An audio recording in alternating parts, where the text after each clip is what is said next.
ఈరోజు మనం prepare చేసుకునబోయే item కరివేపాకు పచ్చడి.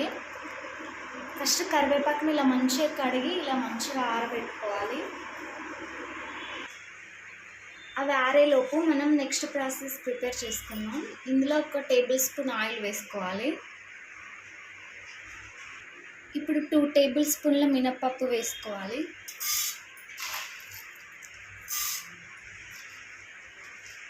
అలానే 2 టేబుల్ స్పూన్ల ధనియాలు,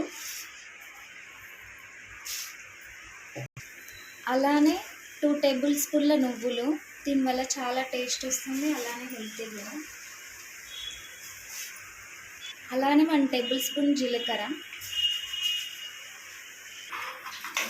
చూడండి ఇలా మంచి గోలాయి. ఇలా గోలిన తర్వాత ఇందులోనే ఎల్లిపాయలు వేసుకోవాలి.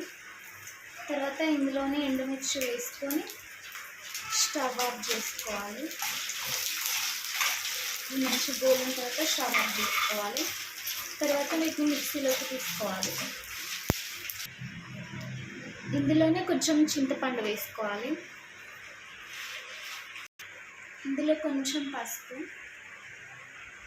ఇప్పుడు మంచిగా కలబెట్టుకోవాలి. ఇవి గోలిన తర్వాత ఇప్పుడు ఇందులో మిక్సీలో వేసుకోవాలి వీటిని.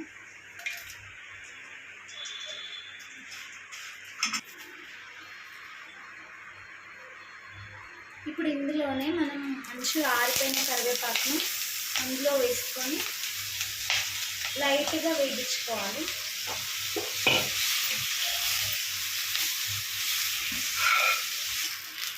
ఇది ఇలా వేగి లోపల మనం వీటిని మంచిగా మిక్సీ పట్టుకొని రెడీగా ఉందాం. చూడండి మంచిగా మిక్స్ అయింది. ఇందులోనే తగినంత సాల్ట్ వేసుకొని మళ్ళీ ఒకసారి మిక్సీ పట్టుకోవాలి. చూడండి మంచిగా గోలాయి. వీటిని చల్లారబెట్టుకున్నాం. ఇప్పుడు వీటిని మనం మిక్సీలో వేసుకున్నాం.